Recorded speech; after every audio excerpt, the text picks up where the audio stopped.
മക്കളെ, കൗരവ പാണ്ഡവ യുദ്ധം സമാഗതമായ അവസരത്തിലാണ് നമ്മൾ എത്തി നിൽക്കുന്നത്. ദുര്യോധനനെ ഭീഷ്മർ ഉപദേശിക്കുകയായിരുന്നു. അക്കൂട്ടത്തിൽ ശിഖണ്ഡി എന്ന ദ്രുപദ രാജാവിൻ്റെ മകൻ യഥാർത്ഥത്തിൽ പുരുഷനായിരുന്നില്ല, സ്ത്രീയായിരുന്നുവെന്ന് പറയുന്നു. ആ കഥ ഭീഷ്മർ ദുര്യോധനന് പറഞ്ഞു കൊടുക്കുകയായിരുന്നു. ഭീഷ്മർ തൻ്റെ സഹോദരനായ വിചിത്രവീരന് പത്നിയാക്കുവാൻ വേണ്ടി പിടിച്ചുകൊണ്ടുവന്ന 3 രാജകുമാരിമാരിൽ അംബ എന്ന രാജകുമാരി നേരത്തെ സാൽവൻ എന്ന രാജാവുമായി വിവാഹം കഴിച്ചിരുന്നുവെന്ന് അറിയിക്കുന്നു. അതിനാൽ തന്നെ മടക്കി അയക്കണമെന്ന് അംബ ഭീഷ്മരോട് അഭ്യർത്ഥിച്ചു. അതിന് പ്രകാരം അവളെ സാൽവൻ്റെ ഇടത്തേക്ക് തിരിച്ചയച്ചു. പക്ഷേ സാൽവൻ അവളെ സ്വീകരിക്കുവാൻ കൂട്ടാക്കിയില്ല. നിരാശയായ അംബ കൊട്ടാരത്തിൽ നിന്നും പുറപ്പെട്ട് വനത്തിലുള്ള ഒരാശ്രമത്തിൽ എത്തിച്ചേർന്നു. അവിടുത്തെ സന്യാസിമാർ അവളുടെ സംരക്ഷണം ഏറ്റെടുത്തു. അപ്പോൾ അംബയുടെ മുത്തച്ഛനായ ഹോത്രവാഹനൻ എന്ന മഹർഷി അവിടെ എത്തുകയും പരശുരാമൻ്റെ സഹായം ആവശ്യപ്പെടാൻ അംബയെ ഉപദേശിക്കുകയും ചെയ്യുന്നു. അടുത്ത ദിവസം തന്നെ അവിടെ എത്തിച്ചേർന്ന പരശുരാമൻ അംബയെ സമാധാനിപ്പിച്ച് ഭീഷ്മരുടെ അടുത്തേക്ക് കൂട്ടിക്കൊണ്ടുപോയി. അംബയെ വിവാഹം കഴിക്കണമെന്ന് പരശുരാമൻ ഭീഷ്മരോട് ആവശ്യപ്പെട്ടു. പക്ഷേ ഭീഷ്മർ അതിനെ അംഗീകരിച്ചില്ല. പരശുരാമന് ഇത് കേട്ടിട്ട് വിശ്വസിക്കുവാനായില്ല. ഭീഷ്മരുടെ വാക്കുകൾ കേട്ടപ്പോൾ പരശുരാമൻ പറഞ്ഞു, എൻ്റെ ആജ്ഞ നീ അംഗീകരിക്കുന്നില്ലെങ്കിൽ നിൻ്റെ ഒപ്പമുള്ള മന്ത്രിമാരെ അടക്കം നിന്നെയും ഞാൻ ചുട്ടരിക്കും. ഭീഷ്മർ പല വിധത്തിലും സമാധാനിപ്പിക്കാൻ ശ്രമിച്ചു. എന്നിട്ടും പരശുരാമൻ തൻ്റെ ആജ്ഞയിൽ നിന്നും പിന്മാറുവാൻ തയ്യാറായില്ല. ഭീഷ്മർ പറഞ്ഞു, മഹാത്മാവേ, ധനുർവിദ്യയിലെ 4 രീതികളും എന്നെ അഭ്യസിപ്പിച്ചത് അങ്ങാണ്. ഞാൻ അങ്ങയുടെ ശിഷ്യനായിരുന്നില്ലേ? പരശുരാമൻ പറഞ്ഞു, ഭീഷ്മ, നീ എന്നെ ഗുരുവായി അംഗീകരിക്കുന്നു, എന്നിട്ടും എൻ്റെ ആജ്ഞകൾ അനുസരിക്കുന്നില്ല. വീണ്ടും പറയുന്നു, നീ ഇവളെ പത്നിയായി സ്വീകരിക്കണം. അപ്പോൾ പരശുരാമനോട് ഞാൻ പറഞ്ഞു, ബ്രഹ്മർഷി, അങ്ങ് പാഴ്വേലയാണ് ചെയ്യുന്നത്. ഇവൾ മറ്റൊരു പുരുഷനെ സ്വീകരിച്ചതാണ്. അതിനാൽ അവളെ വീട്ടിൽ താമസിപ്പിക്കുക അസാധ്യമാണ്. ഇന്ദ്രദേവൻ പറഞ്ഞാലും ഞാൻ ഇവളെ സ്വീകരിക്കുകയോ എൻ്റെ ധർമ്മം വെടിഞ്ഞ് ജീവിക്കുകയില്ല. അതിന് അങ്ങ് എന്ത് ശിക്ഷ തന്നാലും ഞാനത് സ്വീകരിച്ചുകൊള്ളാം. ഒരു ഗുരു എന്ന നിലയിൽ എന്നോട് ഇടപെടാൻ അങ്ങേക്ക് കഴിയുന്നില്ല. അങ്ങ് പറയുമായിരുന്നു ലോകത്തെ എല്ലാ ക്ഷത്രിയരെയും ജയിച്ചുവെന്ന്. എന്നാൽ അങ്ങ് പറയുന്ന ആ കാലത്ത് ഭീഷ്മരെ പോലെ ഒരു ക്ഷത്രിയൻ പിറന്നിട്ടുകൂടി ഉണ്ടാകില്ല. ഈ പ്രശ്നം മൂലം അങ്ങനോട് യുദ്ധത്തിനൊരുങ്ങുകയാണെങ്കിൽ ഞാൻ അതിനെ നേരിടാൻ തയ്യാറാണ്. അപ്പോൾ പരശുരാമൻ പറഞ്ഞു, ഭീഷ്മരെ, നീ എന്നോട് യുദ്ധത്തിന് തയ്യാറായിരിക്കുന്നു. നല്ലത്. നാളെ ഞാൻ കുരുക്ഷേത്രത്തിലുണ്ടാകും. നീ അവിടെ എത്തുക. സുയോധന, ഞാൻ ഹസ്തിനപുരത്തെത്തി അമ്മയായ സത്യവതിയോട് വിവരങ്ങൾ അറിയിച്ചു. അവരുടെ ആശീർവാദവും ബ്രാഹ്മണരുടെ ജയാഘോഷങ്ങളും സ്വീകരിച്ചുകൊണ്ട് ഞാൻ കുരുക്ഷേത്രത്തിലെത്തി. എന്നെ കണ്ടപ്പോൾ പരശുരാമൻ ജയഭേരിയോടെ ശംഖ് വിളിച്ചു. ഞങ്ങൾ തമ്മിലുള്ള യുദ്ധം കാണുവാൻ ധാരാളം ദേവന്മാർ ഇന്ദ്രനോടൊപ്പം ആകാശവീഥിയിൽ നിരന്നിരുന്നു. കുരുക്ഷേത്രത്തിൽ ധാരാളം മഹർഷിമാരും കാണികളായി എത്തി. അപ്പോൾ എൻ്റെ മാതാവായ ഗംഗാദേവി പ്രത്യക്ഷപ്പെട്ടു. അമ്മ എന്നോട് ചോദിച്ചു, മകനെ, നീ പരശുരാമനുമായി യുദ്ധത്തിനൊരുങ്ങുകയാണോ? രാമൻ ക്ഷത്രിയാന്തകനാണ്, നിൻ്റെ ഗുരുവും.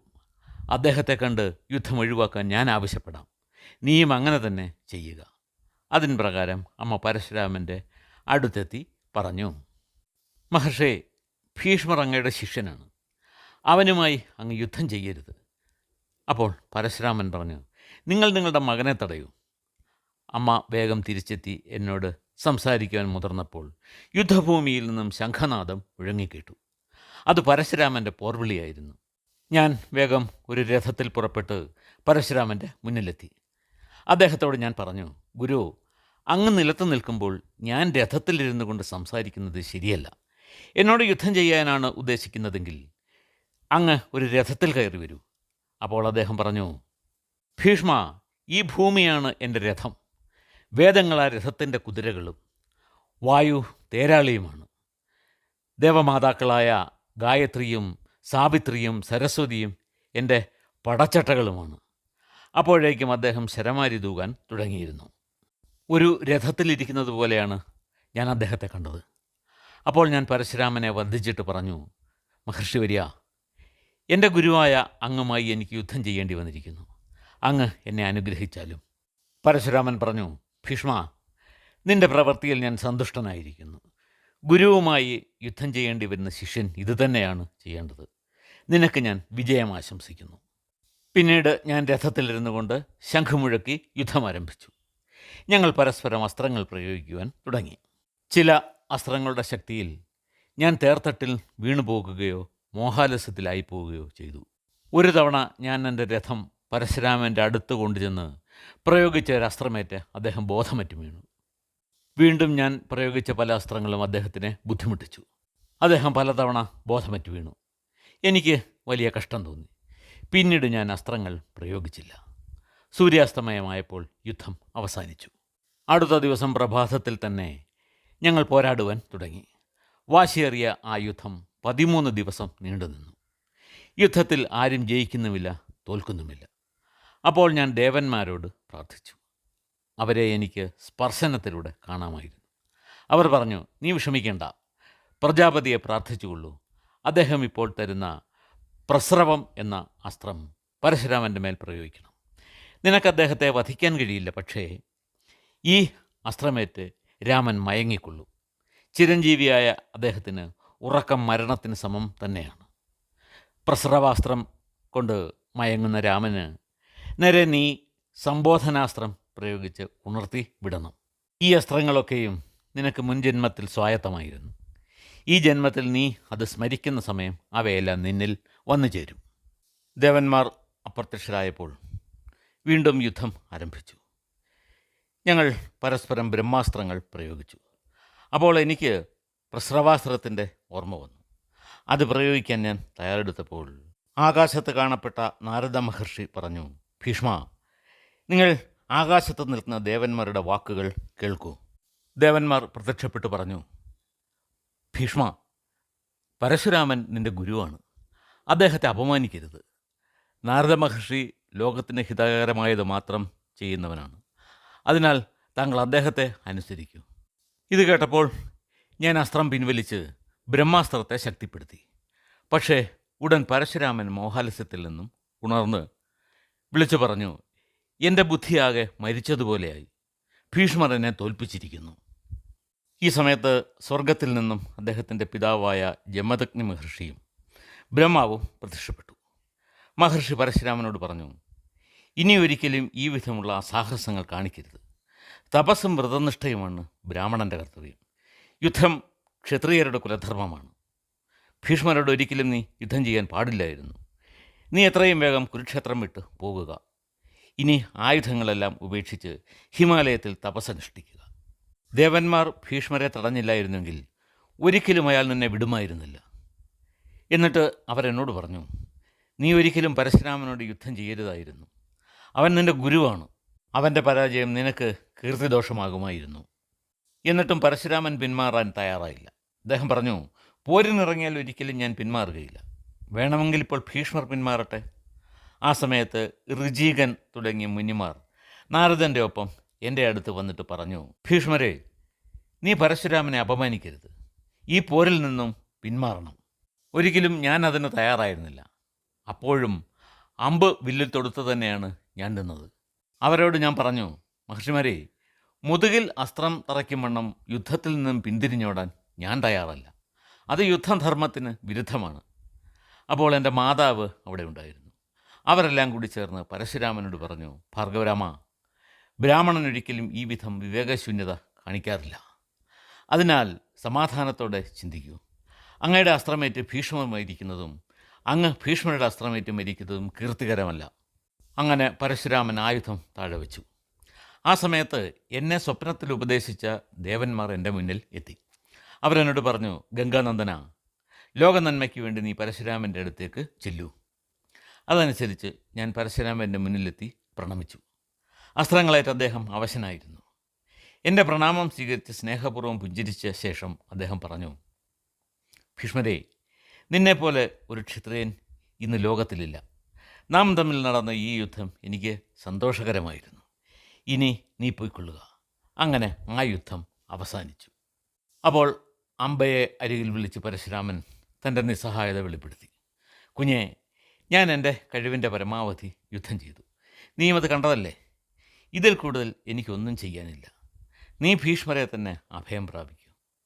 അത് കേട്ട് ദുഃഖത്തോടെ അംബ പറഞ്ഞു, ഭഗവാൻ, ഞാനെല്ലാം കണ്ടതാണ്. ഇനി എനിക്ക് ഒന്നേ ചെയ്യുവാനുള്ളൂ, ഭീഷ്മരെ വധിക്കുക. അതിനുള്ള മാർഗം തേടി ഞാൻ പോകുകയാണ്. അംബ അവിടെ നിന്നും പോയ ശേഷം പരശുരാമനും മറ്റു മുനിമാരും മഹേന്ദ്ര പർവ്വതത്തിലേക്ക് പോയി. ഞാൻ ഹസ്തിനപുരത്തേക്ക് മടങ്ങി. വിവരങ്ങളെല്ലാം അറിഞ്ഞ് മാതാവ് സത്യവതി എന്നെ അഭിനന്ദിച്ചു. എന്നാൽ ഞാൻ അംബയുടെ നീക്കങ്ങൾ അറിയുവാൻ ചാരന്മാരെ അയച്ചു. ഓരോ ദിവസവും അവർ എനിക്ക് വിവരങ്ങൾ തന്നിരുന്നു. അവൾ യമുനാ നദിയുടെ തീരത്തെ ഒരു ആശ്രമത്തിൽ അഭയം തേടി. അവിടെ 12 വർഷം കഠിനമായി തപസ് ചെയ്തു. വീണ്ടും ഒരു തീർത്ഥാടനത്തിന് അവൾ പുറപ്പെട്ടു. വത്സം എന്ന രാജ്യത്തെത്തിയപ്പോൾ അവളുടെ പകുതി ശരീരം അംബാ നദിയായും പകുതി ശരീരം വത്സരാജാവിൻ്റെ പുത്രിയായും മാറി. അവിടെയും അവൾ തപസ്സിൽ തന്നെ ഏർപ്പെട്ടു. അവളെ പിന്തിരിപ്പിക്കാൻ ശ്രമിച്ച ചില മഹർഷിമാരോട് അവൾ പറഞ്ഞു, എൻ്റെ ജീവിതം ഇല്ലാതെയാക്കിയ ഭീഷ്മരെ വധിക്കാനാണ് എൻ്റെ തപസ്. ഇതിൽ നിന്നും എന്നെ പിന്തിരിപ്പിക്കാൻ ശ്രമിച്ചിട്ട് കാര്യമില്ല. അപ്പോൾ ശ്രീ പരമേശ്വരൻ മഹർഷിമാർക്കിടയിൽ പ്രത്യക്ഷപ്പെട്ടു. അദ്ദേഹം അവളെ അനുഗ്രഹിക്കുവാൻ തയ്യാറായി. എന്നാൽ അവൾ എന്നെ യുദ്ധം ചെയ്ത് തോൽപ്പിക്കണമെന്നാണ് ആവശ്യപ്പെട്ടത്. അപ്പോൾ മഹാദേവൻ പറഞ്ഞു, കന്യകെ, നിനക്ക് ഭീഷ്മരെ വധിക്കാൻ കഴിവ് ഉണ്ടാകും. അവൾ സംശയം ചോദിച്ചു, ഭഗവാൻ, ഒരു സ്ത്രീയായ എനിക്ക് എങ്ങനെ ഭീഷ്മരെ ജയിക്കുവാൻ കഴിയും? ശ്രീ പരമേശ്വരൻ പറഞ്ഞു, കന്യകെ, എൻ്റെ വാക്ക് അസത്യമാകില്ല. നീ പുരുഷനായി മാറും. മറ്റൊരു ശരീരം സ്വീകരിച്ചാലും എല്ലാ സംഭവങ്ങളും നിൻ്റെ ഓർമ്മയിലുണ്ടാകും. ദ്രുപദൻ്റെ പുത്രിയായി നീ ജനിക്കും. അവിടെ നിനക്ക് യുദ്ധകൗശലമുള്ള ഒരു മഹാരഥിയാകുവാൻ കഴിയും. നീ പിന്നീട് പുരുഷത്വം നേടി ഭീഷ്മരെ വധിക്കുക തന്നെ ചെയ്യും. പരമശിവൻ ഇത്രയും പറഞ്ഞിട്ട് അന്തർധാനം ചെയ്തു. ആ കന്യക അപ്പോൾ തന്നെ ഒരു ചിത കൂട്ടി. ഭീഷ്മരെ വധിക്കാൻ ഞാൻ ആത്മാഹൂതി നടത്തുന്നു എന്ന് പറഞ്ഞ് ആ ചിതയിൽ ചാടി പ്രാണത്യാഗം ചെയ്തു. ഇത് കേട്ടപ്പോൾ ദുര്യോധനൊരു സംശയം ഉന്നയിച്ചു. പിതാമഹ, കന്യകയായി ജനിച്ച ആ പെൺകുട്ടി എങ്ങനെ പുരുഷനായി മാറി? ഭീഷ്മർ പറഞ്ഞു, അത് ഞാൻ പറഞ്ഞുതരാം. സന്താനങ്ങൾ ഇല്ലായിരുന്ന ദ്രുപദ മഹാരാജാവ് പരമശിവനെ തപസ് ചെയ്ത് പ്രത്യക്ഷപ്പെടുത്തി. അദ്ദേഹം പറഞ്ഞു, ദ്രുപദ, നിനക്ക് ഒരു കുഞ്ഞ് ജനിക്കും. ആദ്യം അതൊരു കന്യകയായിരിക്കും. എന്നാൽ പിന്നീട് ആ കുഞ്ഞ് ഒരു പുരുഷനായി തീരും. അങ്ങനെ രാജ്ഞിക്ക് ജനിച്ച കുഞ്ഞ് ആണാണെന്ന് രാജാവ് എല്ലാവരെയും അറിയിച്ചു. ഈ രഹസ്യം രാജാവിന് മാത്രമേ അറിയുമായിരുന്നുള്ളൂ. ആ കുട്ടി ശിഖണ്ഡി എന്ന പേരിൽ അറിയപ്പെട്ടു. ദുര്യോധനൻ തൻ്റെ മകളെ ഒരു പുരുഷൻ എന്ന നിലയിൽ തന്നെ വിദ്യാഭ്യാസവും അസ്ത്രാഭ്യാസവും നടത്തിച്ചു. ദ്രോണാചാര്യരായിരുന്നു അവളുടെ ഗുരു. പരമശിവൻ്റെ വാക്കുകളെ വിശ്വസിച്ച് ദ്രുപദൻ ആ കുട്ടിയെക്കൊണ്ട് ദശാർണ രാജാവായ ഹിരണ്യവർമ്മൻ്റെ മകളെ വിവാഹം കഴിപ്പിച്ചു. പക്ഷേ തൻ്റെ ഭർത്താവ് ഒരു സ്ത്രീയാണെന്നറിഞ്ഞപ്പോൾ അവൾ വിവരം ഹിരണ്യവർമ്മനെ ധരിപ്പിച്ചു. ക്രുദ്ധനായ അയാൾ സത്യമറിയുവാൻ പാഞ്ചാലത്തേക്കൊരു ദൂതനെ അയച്ചു. ദൂതൻ ദ്രുപദൻ്റെ മുന്നിലെത്തി ഹിരണ്യവർമ്മൻ്റെ സന്ദേശം അറിയിച്ചു. എന്നെ അപമാനിക്കുവാൻ വേണ്ടി നിങ്ങളുടെ മകളെ കൊണ്ട് എൻ്റെ മകളെ വിവാഹം കഴിപ്പിച്ചു. നിങ്ങളുടെ വംശം തന്നെ ഞാൻ നശിപ്പിക്കും. ദ്രുപദനാകെ ധർമ്മസങ്കടത്തിലായി. കഥയുടെ ബാക്കി ഭാഗം നമുക്ക് അടുത്ത ദിവസം കേൾക്കാം.